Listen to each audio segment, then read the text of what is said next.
안녕하세요. 사건 엑스파일 참맛입니다. 오늘 다뤄볼 사건은 2014년 한 가족에게 일어난 비극적인 사건입니다. 먼저 사건의 전개 과정과 검거 과정을 살펴보고 함께 생각해 볼 것들에 대해 이야기해 보도록 하겠습니다. 2014년 9월 29일 저녁, 중학생이던 전 모양은 학원에 갔다가 집에 돌아가는 길이었습니다. 여느 때와 다를 것 없이 친구와 통화를 하며 집으로 향하던 전 양은 8시경 집에 도착해 문을 열고 들어갑니다. 그러나 집안의 분위기는 평소와 달랐습니다. 인기척도 느껴지지 않았습니다. 전 양은 통화하던 친구에게 집에 할머니 신발도 안 보이고 엄마 신발도 안 보여. 아, 무섭다. 아, 근데 물소리 들려. 엄마 목욕탕에 계신가봐 라고 말했습니다. 이후 전양은 자신의 방문을 열고 들어갑니다. 방 안에는 외할머니가 침대 한편에 앉아 있었습니다. 하지만 뭔가 좀 이상했습니다. 할머니에게 다가간 전양은 할머니가 사망한 것을 알아챕니다. 무언가 심상치 않음을 느낀 전양은 다급히 자리를 피하려고 했지만 이내 누군가의 손길에 잡히고 맙니다. 그리고 전양의 마지막 순간은 고스란히 전양의 전화기로 흘러들어갑니다. 전양과 통화를 하고 있던 친구는 너무나 당황했습니다. 갑자기 우당탕하는 소리와 흐느끼는 듯한 소리가 들리더니 전화가 끊긴 것입니다. 시간이 조금 지난 후에 전양에게 다시 전화해보니 전화를 받았습니다. 하지만 수화기 너머에서는 아무런 말도 없었습니다. 친구는 불안하면서도 아무 일 없을 것이라 생각하며 마음을 다스렸습니다. 그러나 그 불안은 다음날 학교에서 더욱 커집니다. 전양이 등교하지 않은 것입니다. 친구는 담임 선생님께 어제 통화 이야기를 전했고 담임 선생님은 전양에게 전화를 걸지만 받지 않았습니다. 그리고 전양의 어머니에게도 전화를 걸었지만 역시 받지 않았습니다. 혹시 지각하는 것일지도 모르니 조금 더 기다려보기로 했지만 점심시간이 다 되도록 등교하지 않자 담임 선생님은 직접 전양의 집으로 향합니다. 집에 찾아가 초인종을 수차례 눌렀지만 아무 반응이 없었고 경비실에 가서 인터폰을 했지만 역시 받지 않았습니다. 결국 담임 선생님은 오후 2시 20분경 112에 전화를 걸어 전양이 학교에 오지 않은 사실과 어제 친구와의 통화부터 지금 상황까지 모두를 알렸습니다. 신고를 받은 경찰은 신속하게 수사에 돌입합니다. 전양과 전양의 어머니인 권모 씨의 휴대전화 기지국을 확인한 결과 집 부근 동일 기지국으로 확인됩니다. 또한 어머니 권 씨의 직장에 전화를 해보니 권 씨 역시 출근하지 않은 것을 확인한 경찰은 곧장 권 씨의 집으로 향합니다. 집에 찾아가 현관문에 귀를 대고 들어보니 TV 소리가 들렸습니다. 그리고 권 씨 휴대전화에 전화를 걸어봤더니 집 안에서 벨소리가 났습니다. 집 안에 사람은 있는 것 같지만 연락도 되지 않고 등교나 출근도 하지 않았다. 경찰은 모녀에게 무언가 심상치 않은 일이 생겼다는 것을 직감하고 119 구조대에 도움을 요청합니다. 119 구조대는 아파트 10층 베란다에서 로프를 통해 권 씨의 집인 9층으로 진입합니다. 그렇게 들어간 집 안은 잔혹한 살인의 현장이었습니다. 안방에서 어머니 권 씨와 딸 전양이 얼굴에 비닐랩이 칭칭 감겨져 있는 채로 발견됩니다.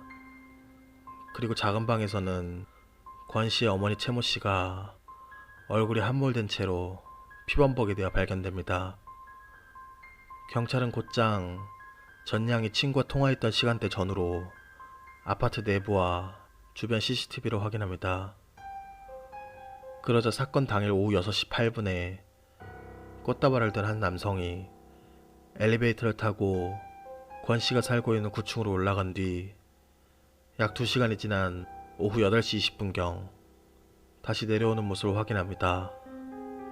범인의 휴대전화 위치와 렌터카 이동 경로를 추적한 경찰은 범행 약 34시간 후인 10월 1일 새벽 5시 30분경 전라북도 고창의 한 야산에 숨어있던 범인을 검거합니다. 그렇게 잡힌 범인은 권 씨와 연인관계였던 김모 씨였습니다. 김 씨는 어쩌다 그런 참혹한 살인을 벌인 것일까요? 김 씨의 진술을 토대로 사건을 재구성해 보도록 하겠습니다. 2010년 광주의 한 나이트클럽에서 만난 김 씨와 권 씨는 이후 연인 사이로 발전합니다. 그러던 2014년 9월 29일 오전 김 씨의 차 안에서 크게 다투는 일이 발생했습니다. 김 씨와 결혼을 생각하고 있던 권 씨는 넌지시 결혼 얘기를 꺼냈으나 김 씨의 반응은 권 씨의 예상과는 달랐습니다. 다른 여자가 있다며 거절 의사를 보인 것입니다. 이에 배신감이 든 권 씨는 화를 냈고 결국 말다툼으로 이어졌습니다. 기분이 상한 권 씨는 김 씨를 두고 집으로 돌아갔습니다. 이후 김 씨는 권 씨에게 미안한 마음이 들었고 사과해야겠다는 마음이 들어 인근 꽃집에서 커다란 꽃바구니를 사들고 권 씨의 집으로 향합니다. 그렇게 권 씨의 집에 간 김 씨는 그녀의 마음도 금방 풀릴 것이라 생각했습니다. 하지만 김 씨의 기대와 달리 권 씨는 그를 차갑게 대했습니다. 김 씨에게 필요 없다, 나가라며 소리친 것입니다. 이에 자신이 무시당했다고 생각한 김 씨는 자신의 감정을 절제하지 못하고 권 씨의 목을 조르기 시작했습니다. 그렇게 권 씨가 쓰러지자 주방에 있던 비닐랩을 가져와 그녀의 얼굴에 감싸 질식시킵니다. 그리고 이불을 덮어 현장 은폐를 시도합니다. 그때 갑자기 집 문이 열리고 누군가 들어왔습니다. 바로 권 씨의 어머니였습니다. 권 씨의 어머니 채 씨는 같은 아파트 내에 다른 집에 살았지만 학원을 마치고 올 손녀의 저녁을 챙겨주려고 자주 권 씨의 집을 방문했다고 합니다. 그날도 저녁 7시 40분경 손녀의 저녁을 챙겨주려고 딸의 집을 방문한 것이었습니다. 김 씨는 자신의 범행이 탄로날 것을 우려했고 채 씨의 얼굴과 몸통에 무차별적인 폭행을 가합니다. 채 씨가 격렬하게 저항하자 주방에서 후라이팬을 가져와 마구 가격합니다. 그렇게 채 씨가 사망하자 시신을 작은 방으로 옮겼습니다. 현장을 정리하고 집을 떠나려고 한 순간 전양이 집에 들어왔습니다. 안방에 황급히 숨은 김 씨는 가만히 숨을 죽이고 있었습니다. 통화를 하며 들어온 전양이 작은 방으로 들어가자 몰래 나온 김 씨는 뛰쳐나가려는 전양을 붙잡고 그녀의 목을 조릅니다. 그리고는 랩으로 얼굴을 감아 살해합니다. 그렇게 일가족 3명을 모두 살해한 것입니다. 김 씨는 권 씨가 자신을 무시해서 이런 일을 벌였으며 딸만큼은 죽이고 싶지 않았고 지금도 후회한다고 말했습니다. 그러면서 죄책감에 번개탄을 피워 자살하려고 했지만 눈이 떠져버려 실패했다고도 말합니다. 글쎄요, 그의 말을 어디까지 믿어야 할지 모르겠습니다. 그의 진술 이후 생긴 몇 가지 의문점들에 대해 같이 생각해보고자 합니다. 첫 번째 의문점은 정말 우발적인 범행일까라는 점입니다. 왜 이런 일을 벌였냐는 경찰의 질문에 김 씨가 제일 처음 한 말은 무시해서요 였습니다. 우발적으로 홧김에 저지른 범행임을 드러내는 말입니다. 하지만 애초에 범행 목적을 가지고 간 것은 아니었을까 하는 의견도 있습니다. 꽃바구니를 들고 갔다가 무시한다고 정말 그 정도까지 살인을 하느냐는 것입니다. 하지만 평소 감정 기복이 심하고 욱하는 성질이 강했다는 주변 사람들의 진술을 볼 때 정말로 우발적으로 감정을 절제하지 못해 저지른 범행일 수 있습니다. 그렇지만 우발적으로 감정을 절제하지 못해 저지른 범행이라면 범행 이후 정신을 차리는 것이 보통입니다. 따라서 김 씨의 진술이 사실이라고 하더라도 권 씨의 어머니 채 씨와 딸 전량을 살해한 것은 권 씨에 대한 분노가 계속 이어져서 발생한 범행이 아니라 자신의 안위를 위해 저지른 목적성이 짙은 범행입니다. 두 번째 의문은 왜 비닐랩을 사용했을까입니다. 김 씨는 비닐랩을 사용한 이유에 대해 목을 졸랐는데 사망하지 않아서라고 말했습니다. 하지만 경찰과 범죄심리 전문가들은 단순히 확실히 목숨을 끊기 위해 비닐랩을 사용한 것이 다소 석연치 않다는 반응을 보입니다. 그의 진술이 설득력이 떨어진다는 의견입니다. 숨이 끊어지지 않았다면 더 목을 조르면 되지 굳이 왜 비닐랩을 가져와 감쌌냐는 것입니다. 어떤 전문가는 범인만의 무언가 특이한 동기나 특성의 발현이라고 보기도 합니다. 즉 범인만의 일종의 사인이라는 것이죠. 또 다른 의견으로는 김 씨가 과거 폭행 및 강간 등의 전과가 있는 것으로 보아 이상 성욕의 발동에 그런 것이 아니냐는 주장도 있습니다. 정말로 대체 왜 비닐랩을 사용했을까요? 세 번째 의문점은 김 씨가 정말로 자살하려고 했을까입니다. 김 씨 검거 당시 경찰은 차 안에서 번개탄이 탄 냄새를 맡았다고 합니다. 자살 시도 자체를 한 것은 사실입니다. 하지만 이것이 위장 자살 시도는 아닌가 하는 의견이 있습니다.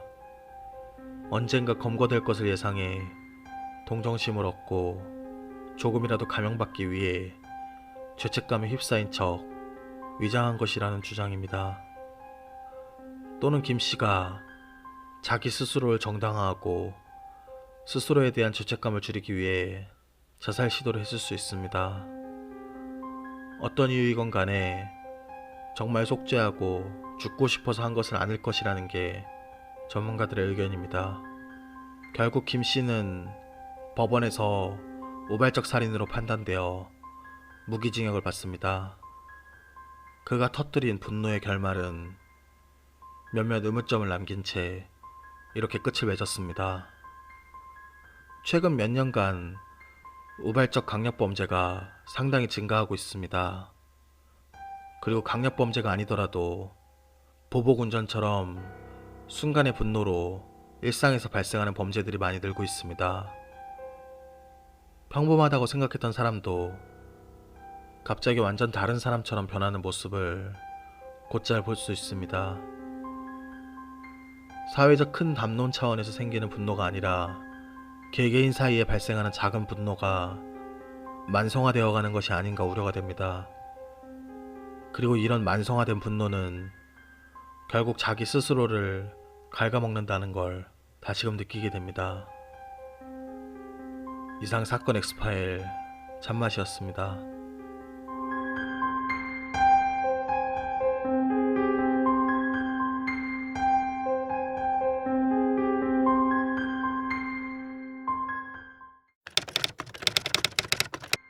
김 씨는 과거 살인사건 용의자로 조사를 받은 적이 있습니다. 당시 살인사건 현장 근처에 버려진 담배꽁초에서 김 씨의 DNA가 검출되었던 것입니다. 하지만 더 이상 증거가 없어 그 사건의 진범으로 확정되진 않았습니다. 만약 김 씨가 그 사건의 진범이었다면 김 씨가 감정을 절제하지 못하고 홧김에 저지른 범행 이후에 침착하게 현장을 수습하고 대처한 것이 어느 정도 설명이 됩니다. 이상 뒷이야기였습니다.